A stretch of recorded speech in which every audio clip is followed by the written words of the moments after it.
The MLB Gambling Podcast on the Sports Gambling Podcast Network is brought to you by Fantasy. Get up to 1K in a positive match when you sign up for Fantasy with promo code MLB SGPN.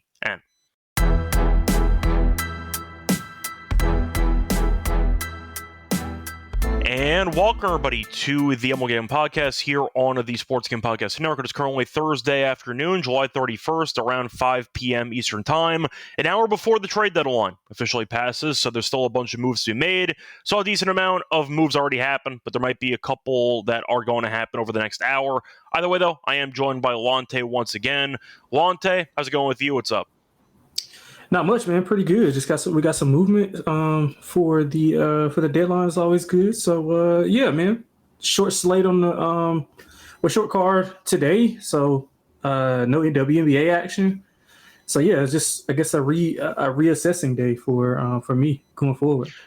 Yeah, pretty much. I've been watching tennis for most of the day. But for the card for Thursday, only 3 games. Yankees game was in a rain delay for about 2 hours. They are going to resume in about 20 minutes. So there will be a game going on in a bit. But you have a couple games besides that. A couple of trades, once again, that already happened. We debated whether we should talk about it on this episode, the ones that already happened, or wait until tomorrow to talk about not really all the moves, but at least some of the main moves. But we could talk about the Yankees if you want to, because they made a couple moves so far. And, of course, we are Yankees fans. So I'll ask you so far, with the Yankees making some moves, any thoughts? I mean, yeah, this is pretty good. It's pretty good moves. But, again, like, I mean, is it anything that I'm, like, jumping for joy over? No. But, like, long term, I think it's going to be a lot better, and it shows some kind of projection going forward, not going all in this year, which is what I was kind of afraid of, because Yankees like to make those splash moves, but I don't think we are World Series contenders, and I mean the moves were subtle, kind of like the offseason. So I think it's fine. I don't think it's good. I don't think it's bad. I think it's just evened us out. Yeah, for me, I think the Yankees did themselves a pretty solid job so far. Of course, there are still a couple of other guys I'd like. I wouldn't mind a starting pitcher, to be honest. But the fact is, the bullpen was a mess. They survived the game yesterday. Not pretty. I'm not even sure how they won the game yesterday. Yeah, but either way, point is that they saw Devin Williams give up runs in back-to-back games. And they said, you know what? We got to actually get another closer. So now they have Bednar, who got demoted, I believe, with Pittsburgh in the past, but he has not given up a run in, I think, 2 months. So he figured it out again. The Yankees made a move there. They also got Bird from Colorado, who numbers-wise isn't great, but it does seem like he has pretty good stuff. So we'll see if the Yankees can somewhat fix him, so to speak. The Yankees bullpen, though, is a mess for the last month, and they went out of their way to try to fix it. Do I care much about the Slater acquisition? No. Do I care about the Rosario move that much? No. But the point is, from a bullpen perspective, I like the moves. You could argue there's maybe a move or two left on the table. We'll see if the Yankees do anything with that over the next hour. But I didn't mind the Yankees' moves today. I like the Bednar acquisition. I thought that getting Bird, you could argue, is a risky proposition because he's really not panned out this year with Colorado. But I like his stuff, so maybe that'll translate. It is Colorado too, though. So yeah, that's what I'm saying. But you could argue that the Yankees pitching staff has proven in the past, the coaching staff, they can fix these good stuff, inconsistent guys that we've seen in the past couple of years. Yeah. I mean, they did it with Clay Holmes, for example. They kind of turned him into an actual guy. So we'll see what happens, but I actually like the Yankees' moves today. They might not be done, but we'll see. What pitcher do you think you should target? Who are you looking at? Who's at the top of the list? For a starter? Yeah, starting pitcher. I don't want Cease at all. I'm very anti-Cease. I have been for a long time. Gallen's a guy who I maybe was interested in a couple years ago, but I have not been interested. I think he can get back to that form with us. I think he can. He maybe can. I didn't mind Merrill Kelly. I like Kelly. Good year. I didn't mind him, but it comes down to package. Like, if the teams want to actively ship off some guys and they're willing to take some prospects, then maybe they'll accept a worse deal in the last 20 minutes before the deadline. So Alcantara, for example. I mean, I know Sanchez has not been good this year. I get it. You traded him for Ryan Gusto. Gusto stinks. Like, I don't know what Miami's doing. So if you're asking me which pitcher I'd consider, I don't mind Alcantara because Miami might accept, 20 cents to get him. Maybe a piece of string. Miami is just willing to give up on their young prospects for basically nothing. And that's what they've done as a franchise for about 15, 20 years. They're playing good, too. They're playing well. They're playing well, but my point is that I don't think Miami actually understands asset management because it feels like they constantly flip their young, talented guys. Once again, I know that Sanchez has not been very good this season. I think Gusto's terrible from what I've seen with Houston this year. And Miami just said, yeah, sure. We'll take Gusto off your hands. Like, what? Like, all right, sure. I think you could argue that maybe if Perez or if Alcantara is available for scraps, maybe that's the guy you go for. But it's mainly based on how Miami operates, which consists of constantly flipping and developing prospects just to flip them and get more prospects. That's kind of what they do. So I don't take Miami seriously as an organization. So if you're asking me who I would go for, Alcantara or Perez, because Miami might fleece themselves in a deal like that. Yeah, that's fair. You have any guys you want to mention there? Because Miami has just done this over and over again, and I just don't take them seriously. Yeah, I mean, Sandy, I prefer Gallen over Sandy. That's fine. I'm just saying based on package base. No. Yeah, I get what you're saying. Yeah, I get what you're saying. Just style of pitching. Gallen's a kind of a throwback pitcher like Cole was whenever he came to us. I think they refined a lot of his things to get Cole back to that, Cy Young, that Cy Young form. I'm not saying Gallen is going to get back into that form, but I'm just saying that the parallels are there. He's a power pitcher. I think he'll pitch well in Yankee Stadium. I think maybe he's just like just time for a new start. Maybe that's why I like Gallen a lot. So maybe that's why I'm a little bit biased towards that side. But I can completely understand what you're saying about Sandy because of the fact that if you can get him for 15, 20 cents on the dollar, then absolutely yeah. But yeah, so I kind of agree with you there. Yeah, once again, we can break down a couple of more deals tomorrow. Shout out to the Padres, though, for getting Mason Miller from the A's. JP Sears just got thrown in there, too, so welcome to San Diego. You're looking at the Mets, who made some moves. They ended up getting Mullins. They ended up getting Soto a couple days ago. They got Rogers last night. How do people live? The Mets are trending up, man. I mean, I hate to say it, but I don't know how to feel about the bullpen acquisitions because I'm not a Soto guy. Rogers has been good this season. I think the Mullins deal is a big deal because defensively, which he proved over the last week, guy's a monster in center field defensively. Monster. So I think that's the big move there. I'm really not a Soto guy at all, pitching-wise, not the hitter. I mean the pitcher. I'm not a fan of him. Rogers, as the quirky delivery, he's been very good this year. So we'll see if that's enough for the Mets. As far as I know, Vientos appears to be staying because it feels like the White Sox are going to keep Robert. So I'm assuming this is going to be it for the Mets, right? I'm assuming so. I would think they were set, right? I mean, after those few moves, I would think they were set. I'm assuming so. I like their moves, but you never know, though. I mean, you never know. You never know. I like their moves, but I like them too. I feel like some Mets fans might be waiting for one more. I think the Mets are done. Yeah, we'll see, but I think they're done with their moves so far. Yeah. I see Chris mentioning if the over in the Yankees-Rays game would get paid out if they don't finish. I have good news, Chris. They're resuming the game in about 10 minutes, so you should be fine. So but we'll see what happens. But all sports books are different, Chris. So you want to check your most books would void, so you'd probably get hosed. But they're going to resume the game in like 10 minutes, so you should be fine. So there we go. I do want to ask you though. I know that once again we'll talk about more trade stuff tomorrow. Any other moves you want to just briefly mention? I was gonna speak on that Mullins thing. That's a big move. You can if you want to. I just think defensively what he's able to do. He's also got some power. I mean, he's also a North Carolina guy. So I mean, I just biased. I think he's an okay hitter, but I think defensively in center field he's proven that he can cover a ton of ground. Yeah, I mean, with that lineup, he doesn't have to be awesome. Like he just needs to be average. And I think where do you think he hits at in the lineup? Okay, so we're assuming Soto's going to be missing no time at all from fouling the ball off his foot.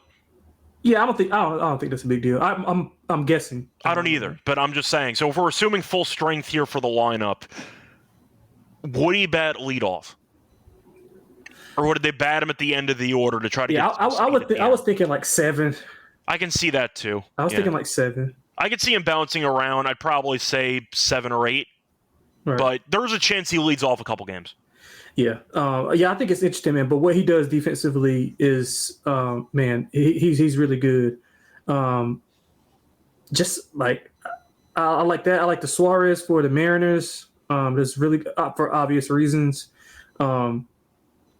Yeah, I mean those are two of the few that like kind of made my eyebrows raise. The rest of them has just been like, oh, okay, cool. What about the Astros getting the band back together with Correa? If he can stay on the field, that's why I really don't care about the field at all. I think Correa is a damaged good at this point. Yeah, if he can stay on the field, yeah, I mean, he hasn't been healthy at all since he was in Minnesota. So it was a terrible tenure with Minnesota. Yeah, I mean, he got the bag though. So well, that's what happened with the. I think it was the Giants. They went to the physical. They didn't like what they saw in Minnesota. Sure, we'll get him anyway. And of course, he was injured for most of his time. Yeah, they were supposed to get. Remember, it was they wanted him and Judge. Yeah, it didn't work out. But the Correa one, they pulled the offer. Was it the Mets too? Who pulled the offer? It might have been the Mets. I'm trying to remember, but I remember one team pulled their offer because they hated the physical, and then he got injured every time when he was with Minnesota. Yeah, but I mean, if he's healthy for sure, like but I mean, again. It's just a big if because he's shown time and time again that he's not been able to stay healthy and produce. I mean, maybe he'll get back, comfortable with those guys. He's got a couple of guys that was there during that World Series run. I mean, of course, Altuve, Jordan. Well, I have to clarify which World Series run. Yeah, 17. Was it 17? Yeah. I was gonna say because they won one more recently. Well, I'm trying to remember. Did they win one more recently? Yeah, they did. They beat the Yankees a couple of years ago in the ALCS. They swept them, and they won the World Series. Yeah, trust me, I remember that. Yeah, 17, I think, was the one I'm thinking about. Okay. Well, I'm trying to think of the people that are still there. They don't have many guys. But yeah, that's not a ton. No. Altuve, of course, still there. I'm trying to remember if Jordan was there in 17. I think he was, if I'm not mistaken. It might have been before Chas McCormick, but maybe. Yeah, maybe. I don't know. Yeah, but I mean, just, being back in a place where you played and had success, maybe he can stay on the field. Maybe. We'll see. Besides that, shout out to all the reporters who made up the Adolis Garcia trade, which did not happen. I saw that. Somebody also tweeted out a person who leaked the trade initially. He said that he was hacked. All right. Congratulations. That's the new excuse, by the way. If you ever tweet anything wrong or incorrect, politically speaking, just claim you were hacked, and nothing will happen to you. That's a pro tip. So keep that in mind. So yeah, allegedly somebody hacked into his account to only tweet out an Adolis Garcia trade. That wasn't true. So yeah, a nice job with the damage control there. Anyway, I see Aaron mentioning the Rangers. That's why I brought it up. But yeah, the Rangers, it feels like they have not really done anything today. They also haven't traded away anybody, so they might just ride the hot hand. The team's been good lately, and they might just be seeing what happens. But yeah, definitely. It was not a great series against the Angels. At least Eovaldi shoved yesterday, so you did not get swept. But the Rangers are hanging in there. Yeah. The Red Sox haven't done much either. So I feel like the Red Sox are kind of lurking in the darkness. The Red Sox might have a move in their potential, I'd say, back pocket there over the next 40 minutes. So we'll see. Yeah. But yeah, it's basically it right now for trades. We'll talk about more in depth tomorrow with Dylan. Anyway, before we get into any of the actual games for the card, a reminder that the Sports Camp Podcast is back with the 32 NFL team previews. NFL does start tonight, technically. We have the Hall of Fame game. If you want to see DJ Uiagalelei and if you want to see Trey Lance, then you know where to go. You got a random NFL game going on. Total of 34. Shout out to the Hall of Fame game. They're bringing back the phrase that pays, though. Each episode, they'll give out a word of a 32-word phrase, submit the phrase for a chance to win a $1,000 circa future. Moving on to the actual games that we have for the card. First game, Braves against the Reds. They do play later on today, so we'll see how that game goes, but the point is the Reds were aggressive. They got Brian Hayes. They ended up getting, they got Littell last night. So they made a couple of moves. So a nice job for them. Will they have enough to get over the finish line to make a playoff spot? I don't know. But you know what? I'm happy the Reds are going for it. Good for them. They're trying to actually win games for once. The Braves, though, we know stink. I thought they'd be trading off half their team. They still haven't. So I don't really know what they're doing, but Acuna's still injured. You have Elder against Singer. For this one, I see a line being set. Sorry, trying to find out the exact line here. Do I see a line on this? I don't know if I see a line on this. Yeah, I didn't see anything for it either. Okay, so I don't see any lines on this game, but we have a game, so there you go. I'm going with Singer because the Braves stink, and I think Elder is a terrible pitcher. You have anything else you want to add? Not really, man. Singer's been really good. Cincinnati, I like how they've been playing. I like that. I like their acquisitions as well. They didn't give up much. I thought about it yesterday with Dylan. They didn't give up really much for Hayes at all. Yeah, and Hayes is going to be batting second, I think. Second or third? It's always tricky with Hayes because I don't think he's a great hitter, but he's still a decent contact guy. Yeah, he's in the lineup today, right? I think he should be. I mean, they made the trade pretty early on yesterday. I'm assuming. Yeah, I think he is. I think he's batting second. If I looked at it right, he might bounce around, but as of right now, I see him batting ninth. Oh damn! Okay, maybe I looked at it. I thought he'd be bottom of the order because he's batting like 236. So I thought he'd be more of an 8-9 guy. But yeah. Okay, cool. Yeah, but I like that addition. I'm gonna look over as well. I think Cincinnati maybe can do a little bit of the heavy lifting, and the Braves can get maybe 1 or 2 across. I mean, Elder's 6.29 ERA in 17 starts, 4+ earned, and 5 of his last 7. High hit rate. Maybe a Cincinnati team total over is the best way to play it. So yeah, let's go Cincinnati team total over and just X out the Braves altogether. Yeah, by the way, I do see an update trade-wise. It has not been finalized, but I do see a report that the Rangers are closing in on a deal for Merrill Kelly. Damn. So, once again, not finalized yet. Forgot to mention, by the way, the Mets did get Helsley earlier. Forgot to mention that. That move I actually do like. But anyway, a point is the Rangers might be getting Merrill Kelly in the next 5 minutes. So something to keep in mind there. Anyway, for this game, give me the Reds. Braves are a fake team. I don't really care. Team stinks.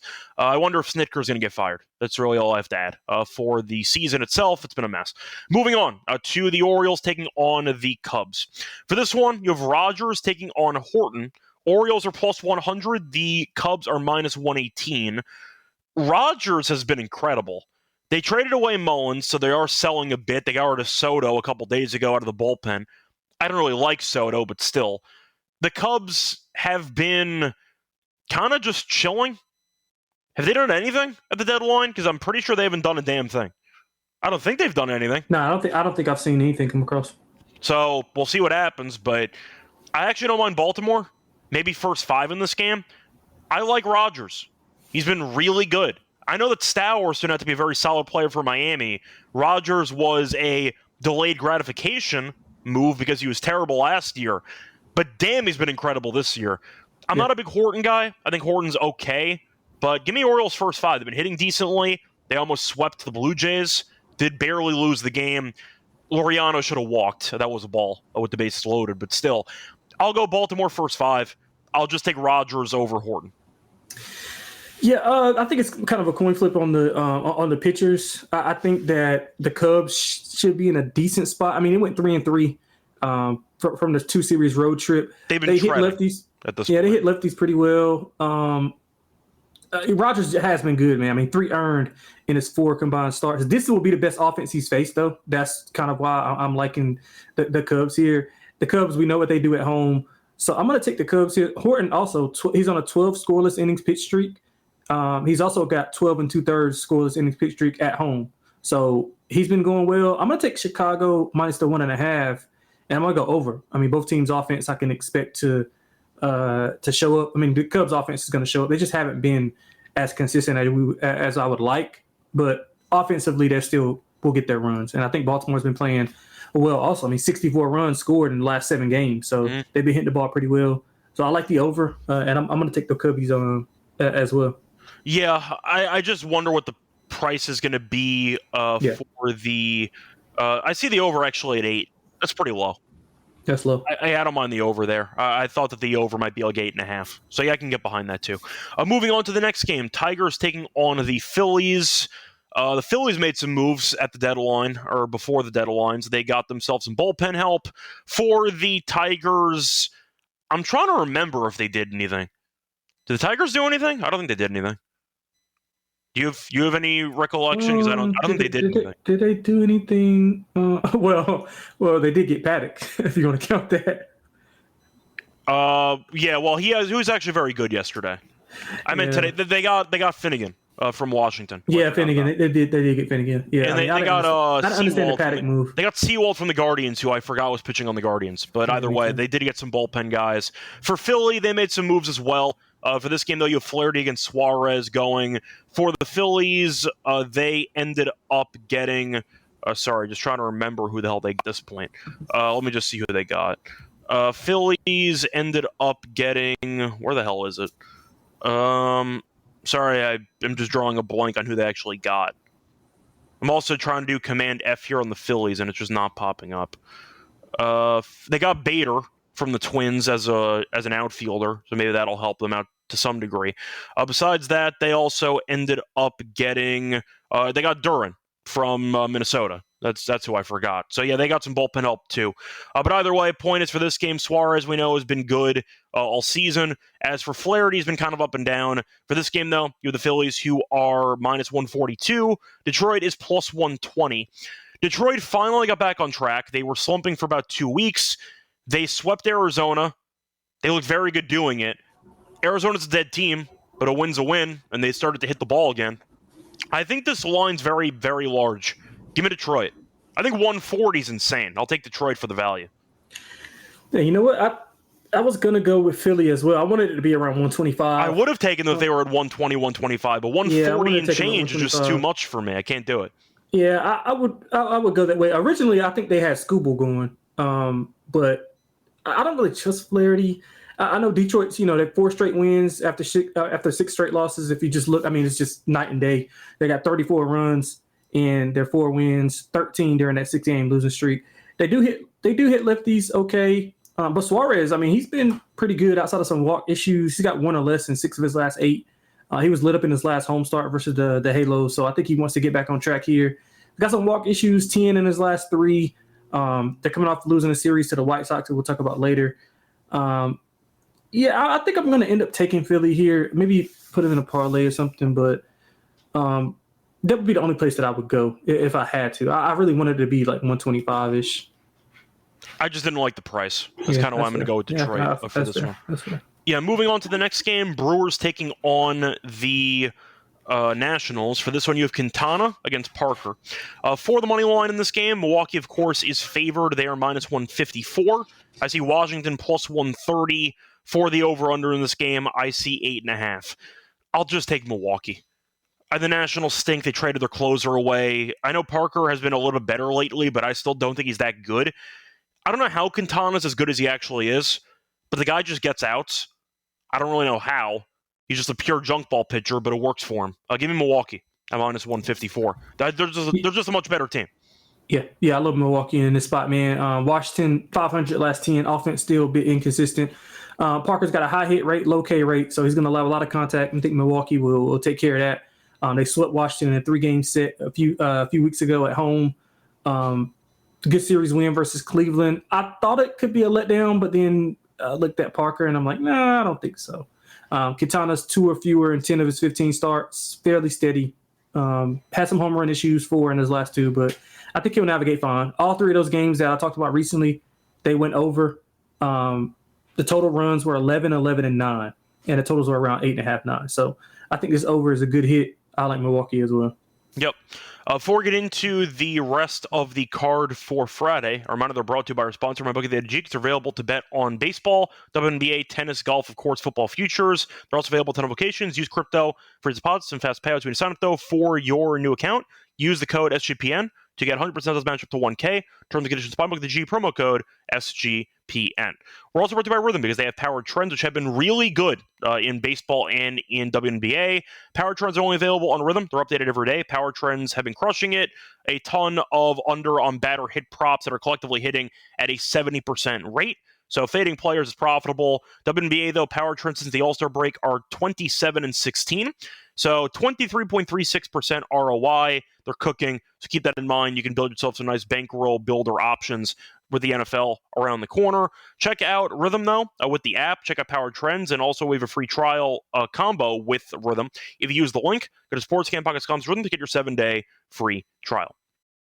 Welcome back, everyone, to the MLB Gambling Podcast. Finish going through the first couple games on the card. Time to move on into the next game, the Royals taking on the Blue Jays. Now, for this game, you have Waka against Gausman. For this one, you have the Blue Jays being favored -160, give or take. You have the Royals at around +134. For the over-under, I see 8 in this game. Now, we know the Royals this season are a very mid-team. They have won 3 of the last 4. They faced off against the Braves, did win 2 out of 3. For the Blue Jays, not a good series against the Orioles. Did salvage the final game as they won a high-scoring game. For Gausman, he's been great. Last 2 starts, 13 innings pitched, 1 run allowed. He has 8+ strikeouts in 3 of his last 4 starts. For this one, I think I'm going to go with Toronto, but I think I prefer... Do I want to go with the over? Because Gausman's been really good, but I don't really know if I trust Waka in Toronto. I think it's a tough spot for him. Give me Toronto in this game. It's a bit juicy. Maybe the -1.5. Yeah, Toronto's a perfect parlay piece that I'll pair with the Phillies. I like under also. I mean, both you talked about both pitchers. If you look at it, Waka's been, really good. He hasn't had the best winning look. I mean, he's got 5 straight winless starts, but he's been really good his last 3. He's got a low hit rate all month. This is a good spot for Toronto. Kansas City's been playing well, but it could be like a letdown spot. They're 7-3 of their last 10. 5 of those 7 wins were at home, and now they're going on the road where Toronto's lost 4 or 5. They're back at home. Gausman's on the mound. Has been playing well. He's coming off 6 scoreless at Detroit. So I think this is a good spot for Toronto. So I'll even lay the price. I think it's a fair price to lay. But if you want to pair it with something, I think pairing it with the Phillies is a good combo for a parlay. Yeah, moving on to the next game, Astros taking on the Red Sox. You have Brown against we don't know. For the actual pricing in this game, though, we have lines somehow. We have -132 on Houston. We have +112 on Boston. For the over-under, I see 8. I like Boston in this game. Even without a listed pitcher. Brown was really bad for the last couple starts. Then he was good last outing, but he only went 5 innings. So he's going really no length. Houston's been underwhelming lately. And I get Boston might not have a listed starter for this game, but they've been mashing the ball. They should have swept Minnesota. The one game they lost was the rain-delayed Jordan Hicks combo in the 9th inning. They won every other game. They've been hitting the ball really well, and they're plus money. I get Brown has been very good for the most part this season, but recently he's been pretty underwhelming. And the one time he was good, he only went 5 innings. So I don't mind plus money on Boston. I like how they're playing. I don't like how Houston's playing. Paredes is out 7 months, so he's done for the year. The offense has been very, very underwhelming. It's kind of picked up a bit more lately, but I'm still not sold on the bats they have. So I'll go with Boston in this game, despite not knowing who's pitching. Yeah, I don't technically disagree with what you said because obviously it was true. Houston hasn't looked good. 5-5 last 10, 2-5 in that homestand. We saw them get blasted by the A's. But I think I'm going to take him here. Brown is coming off his worst. Well, it's still this start will be in August, but he's coming off his worst month of the season. He had 16 earned in 5 starts. If you go back to June, he allowed 3. May, he allowed 10. April, he allowed 3. So he's been kind of up and down over the months, but he has been on the road, better on the road lately rather than at home. And Boston's been good. They played a tough schedule as well, and I think them coming out of ahead. They played Chicago and the White Sox and Philly back-to-back road series, and then they come back to the Dodgers at home, and they navigated that pretty well. But I think I like Houston in this spot. I think Houston may try to turn it on a little bit as we get into August. So I'm going to take a shot with Houston. They might, but once again, I just don't know if I trust Brown enough based on what I've seen for the last month or so from him. I like this Boston team. They're pretty streaky, but I like the lineup, and right now it looks pretty good. Moving on to the next matchup, you have the Twins. Speaking of teams that actually kind of got destroyed over the last few days, taking on the Guardians. For this one, you have Ryan against Gavin Williams. For the money line, you have Minnesota, who is at about, well, there are actually no lines posted, but I'm assuming there'll be dogs in this matchup. But Ryan's been good, but they did just trade off some pieces before the deadline. with Bader and Duran. So we'll see if they're favored. Ryan, though, has been good this season. Gavin Williams has been fine. Might be a close line, but I think Cleveland will be favored at home, if I had to guess. But we have no lines. I'm taking Cleveland. I faded Minnesota for almost the entire Boston series. I felt really good about it. Minnesota stinks. Buxton's hurt. They traded away Bader. Duran's gone now. The team doesn't care. They also traded away Correa. So they've been fully selling for the last day or so. Cleveland, as of right now, kept everyone, besides Bieber, who's been injured. But I thought they would end up keeping Quan. So far, he's still there. So we'll see if they move anybody. But Cleveland's kind of just stayed the same, and Minnesota got significantly worse. So give me Cleveland. Yeah, I like the under in the game. I also like Cleveland. Cleveland's 4-2 head-to-head this year. 4 of those 6 did go under. So we typically see that in these matchups. So I like the under. Williams has been, solid this month. He's got to fix the walk issues. He did have a good outing versus Minnesota in May at Minnesota. 1 earned and 6 innings pitched. So I think we see a repeat of that. I'm going under. I think it finishes 3-2, 3-1 Cleveland. And that's pretty much how the whole series is probably going to go. Yeah, probably. I don't mind the under with you there.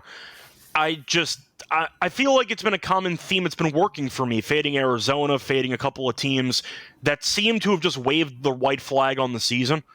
Minnesota's completely waved the white flag on the season, so I'm fine with fading them in the immediate future. It's worked out for me so far, so I'll go back to it. Give me Cleveland in this one. Moving on to the Yankees, taking on the Marlins. I'm assuming all the new players that they acquired will be available for this game. You have Rodon against Junk. For this one, Rodon, we know, has been solid this season, 11-7, 3.18 ERA. Junk, 5-2, 3.28 ERA. Yankees, of course, are going to be favored. There's no line available, but they will be favored in the game. No total either. I'll ask you, though, because Miami traded away Sanchez. They might trade away a couple of pitchers, but the team's not very good anyway. They've been better than we thought. Yeah. They're close to 500. The Yankees, though, have been pretty good against the Rays in the series. Not a great scheduling spot, though, for the Yankees, because they were supposed to finish very early today. They didn't, because the game got delayed about 2 hours. So they might end at around 7. I'm curious if they're going to be having to create a last-second new flight plan to fly to Miami. Not exactly the best spot, but not horrible per se. But I'll ask you what you like in this game, because I think I like the under in this game. Yeah, I can get behind an under. The Marlins don't really hit lefties well, just a little bit below average, but their pitching has been really good, man. I mean, they've allowed no more than 3 earned in 7 of their last 10. Junk's got a high hit rate, which I think the Yankees can take advantage of. If it's the good Yankees, it's either good Yankees or bad Yankees. It's not in between. Rodon's been good outside of a start at the Mets. He's been pretty consistent over the last month and change, 2 or less in 3 of his last 4 on the road. So I can get behind it under. Miami's playing a little bit too well for me to back the Yankees in this spot. You talked about the travel spot and then them finishing up a little bit later. Got to kind of reset again. So I might take a look at Miami, but I do like the under. By the way, to backtrack for a second to the Minnesota game, not officially a trade, but the Red Sox are making late effort to acquire Joe Ryan from Minnesota. So there is a chance that he does not pitch. So if you want to fade Minnesota, that could be an option. That might be why there is no line on the game, because Ryan might not pitch. So there you go. Red Sox might acquire him, we'll see, but nothing has been finalized yet. Moving on to the Giants taking on the Mets. The Giants, remember when they were actually good? They're below 500 again. For the Giants, though, you have Ray going against the Mets. We have Peterson going for New York. Faced off about a week ago, and the Mets kind of buried them the entire series there in San Francisco. Giants, though, same thing every year. They'll bait the fan base in, then do nothing, and they'll fall apart. For the money line for this game, the Mets are about minus 120. Giants are plus 102. For the over-under, I see 7. Give me the Mets. 120 is too cheap. The Giants are in free fall. This team stinks. Mets at home, we know, have been good all year. They acquired some bullpen help, which I like. They got a center fielder. Peterson's been good for the last month. 120 is a bargain. Give me the Mets. Love the Mets in this spot, man. They just swept them on a road last week. They outscored them 15-5. They're coming off being swept by San Diego, only 1 combined run in the last 2 games. So I think they get right here.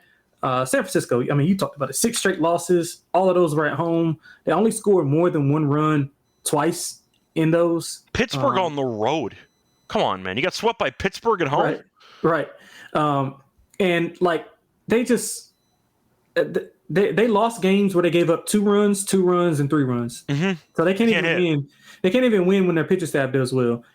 So I mean, I can't get behind that, man. I like Peterson.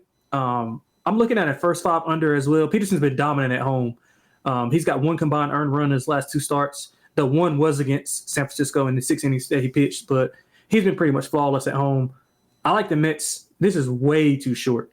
Way too short. I think this should be 140, 150. I agree with that. This will be one of my favorite plays on the card. I like the first 5 under as well. Yeah, I'm with you there. Moving on to the next game, Dodgers taking on the Rays. Dodgers made a couple of small moves. They got Call from Washington, who I actually like as a player. We'll see how he does in LA. For the Rays, they're in a really weird spot because they were supposed to finish their game already today. There are rumors they're going to trade half the team, but they're still playing.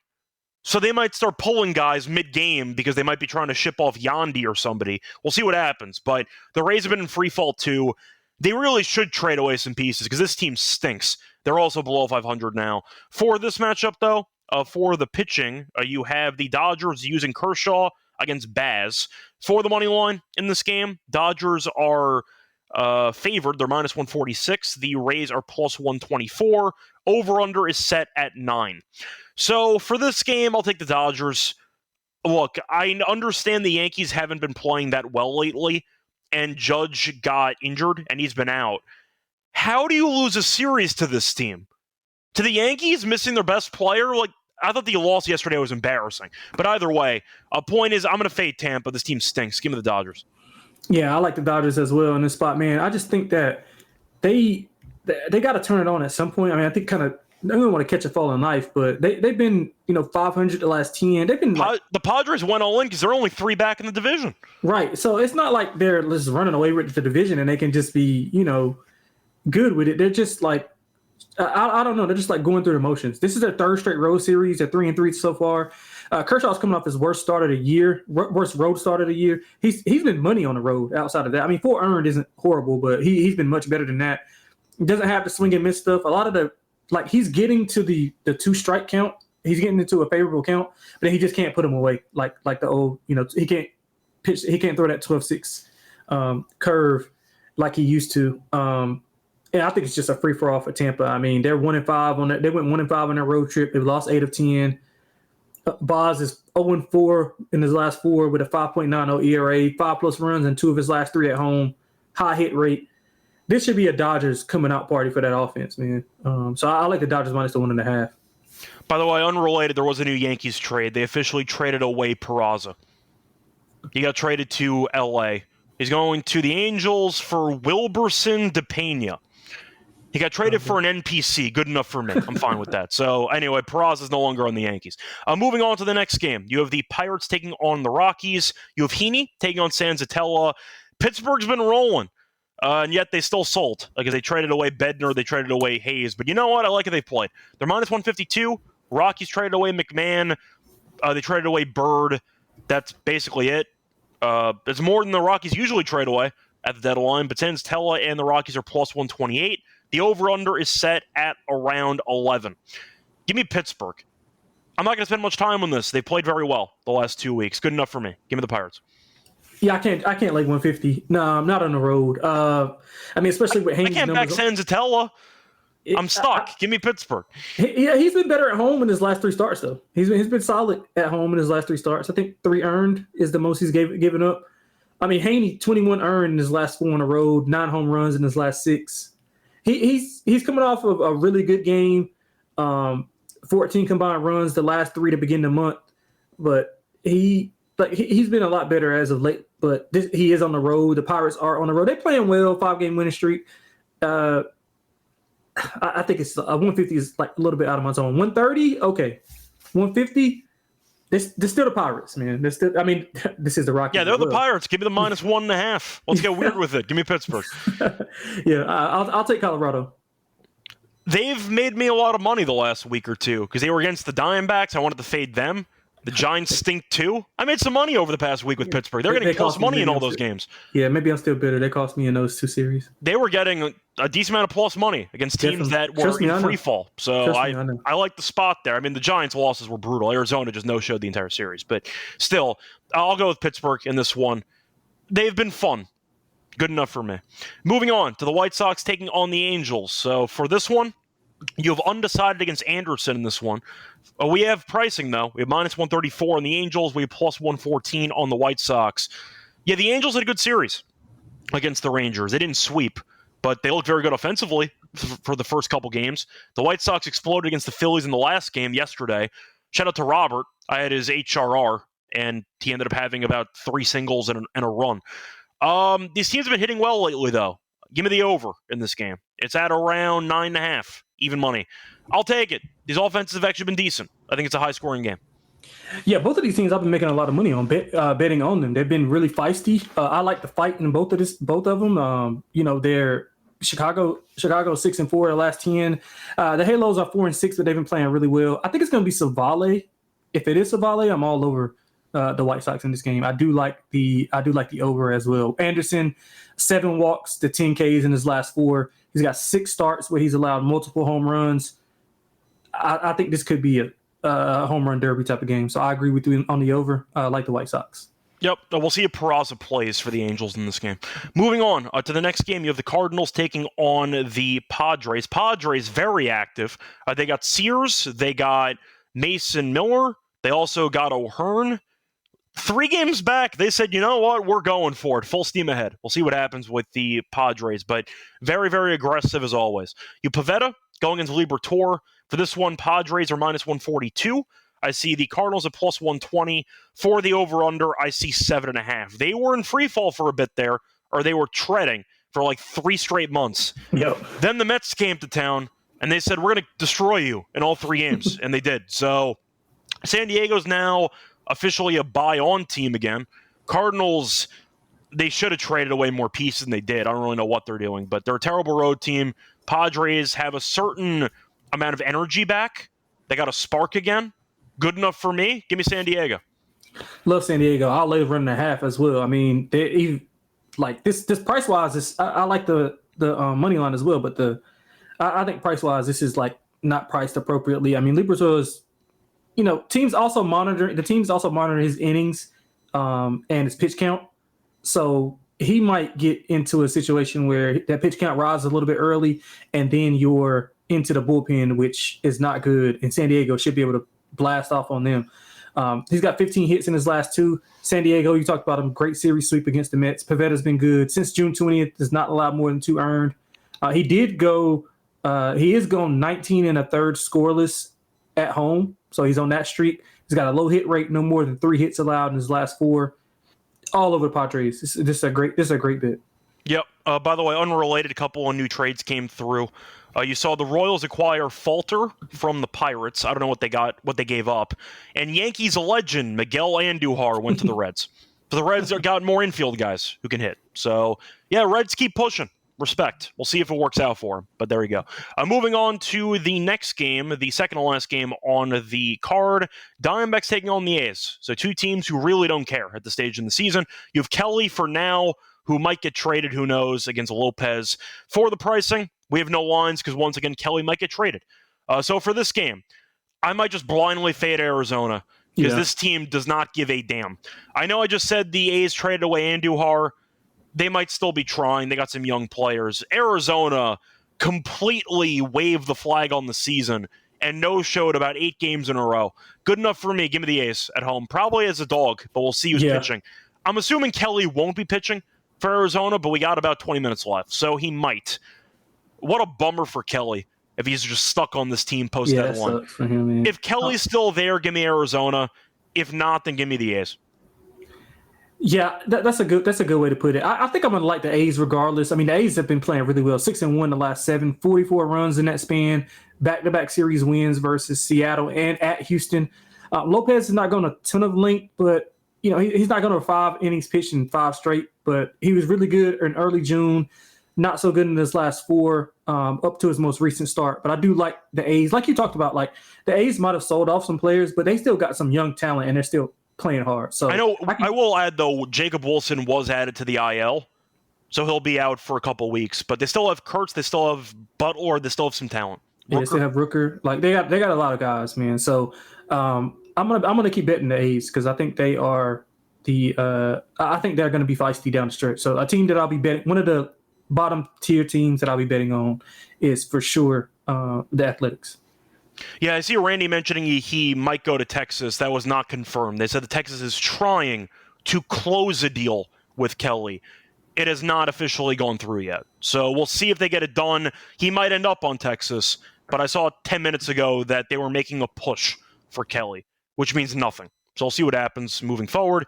Anyway, moving on to the last game, Rangers, speaking of, taking on the Mariners. Mariners were active too. They made a bunch of moves. They ended up getting Naylor a couple of, once again, days ago. They also ended up getting the likes of, trying to pull up what else they got. I'm kind of drawing a blank on who they got there. Who else did they get? Do you remember who they got? Seattle? I want to say they acquired somebody else. Suarez and Suarez. Thank you. I didn't say Suarez. Thank you. Yeah, they got Suarez, which is a solid piece if you think he keeps the momentum rolling, because he's been on fire this season. I think people would argue that he's overperformed so far this season. So we'll see how that goes. But they got Naylor and Suarez. So we'll see where they go from there. For the Rangers, we'll see if they do anything over the next 20 minutes. But for this game, you have Gilbert and the Mariners at minus 175. For the Rangers, I see plus 146. I know Leiter has not really been great this season. He's been fine. 7-6, 4.09 ERA. Better lately. Last 2 starts, 3 earned runs in 12 innings. It's a massive price on Seattle. Give me Texas. 146. I like Gilbert as a pitcher. That's an insane number at 170 and change. Give me Texas in this game. Yeah, Texas is in good form. Seattle's had their number though this year. I mean, 7-2 head-to-head. 5 of those were about 2+ runs, so they've not just been getting by; they've been dominating. But they're not in good form, and Texas is. And you talked about Leiter. I mean, he's got 3 straight wins, 2 or less in 4 of his last 5. He's been solid on the road. Gilbert's kind of been a mixed bag. He's got in his last 4 starts, 2 of them he's allowed 9 combined, and the other 2 he's allowed 0. So which one are we going to get? Maybe it's somewhere in the middle. And I think Texas offense has been playing amazing. So I'm going to take the plus money with Texas. Yeah, I see a couple more updates, by the way. Nestor Cortez got traded to San Diego. I believe he's still out for the year. And the Knicks extended Mikal Bridges, 4 years, $150 million. Thank God the Nets got 5 draft picks for him. Thank God. $150 million. And you're paying OG and Cat? Yeah, I'm really happy the Nets got all those draft picks from Mikal Bridges. Anyway, that's going to wrap it up for the actual card for Friday. Before getting to the Lock and Dog picks, reminder, they're brought to you by our sponsors, Circa. They're still hosting the 3 biggest football contests in the world for the NFL. Circa Million, Circa Survivor, Circa Rendissimo, over 21 million guaranteed prizes. Can't cards for true degen if you're not competing in Circa football contests. Hang out with SGPN in Circa contest weekend, August 21st to 23rd. For an amazing weekend, including live shows and open bars. Plus, you get 15% off your stay at Circa with the code SGP15. Contest open to everyone. You can sign up in Nevada, play from anywhere with the help of SGPN's official proxy. Go to footballcontest.com. Use code SGP. Get $50 off your proxy fees.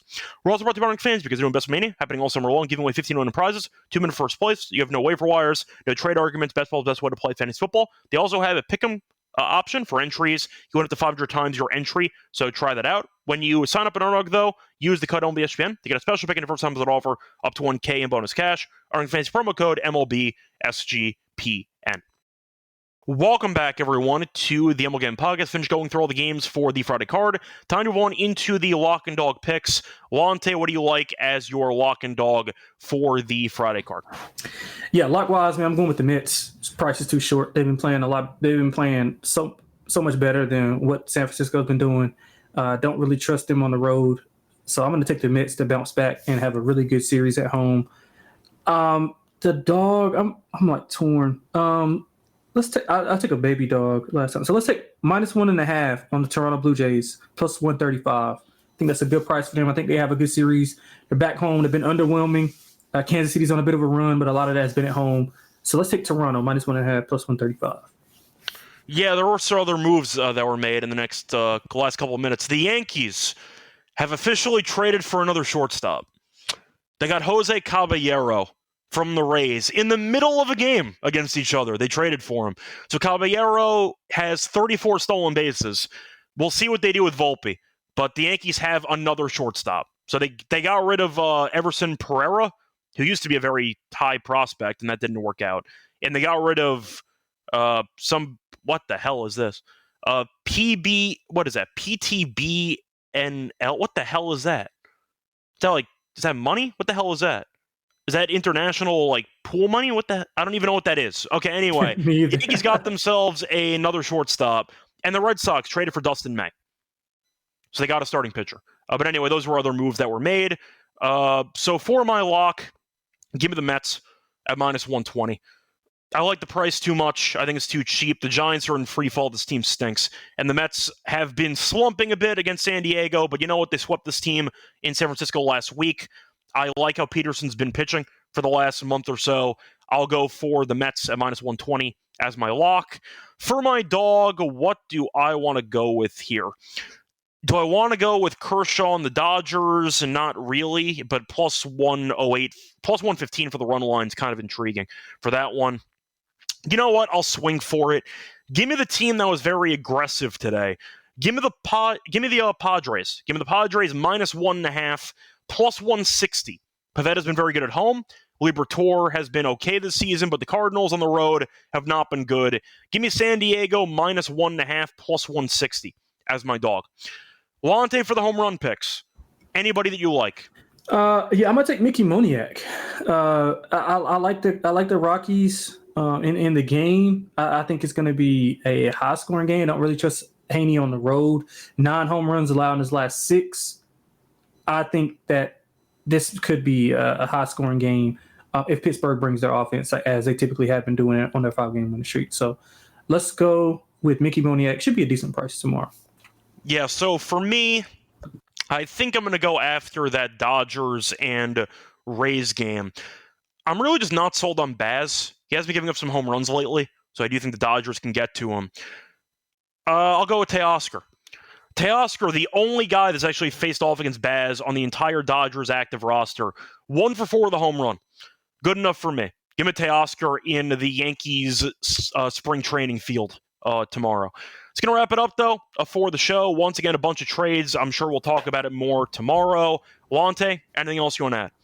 That's it, man. We got a few more minutes, so hopefully, we might get a few last minutes. And it's always going to be those few that come in that were being worked on before the deadline, and it happens after the deadline. So, yep, we'll see what happens. But either way, find me on Twitter, Radio. Find him on Twitter at XXLonteXX. Till next time, good luck to all of you and all of your bets. Bye, everyone.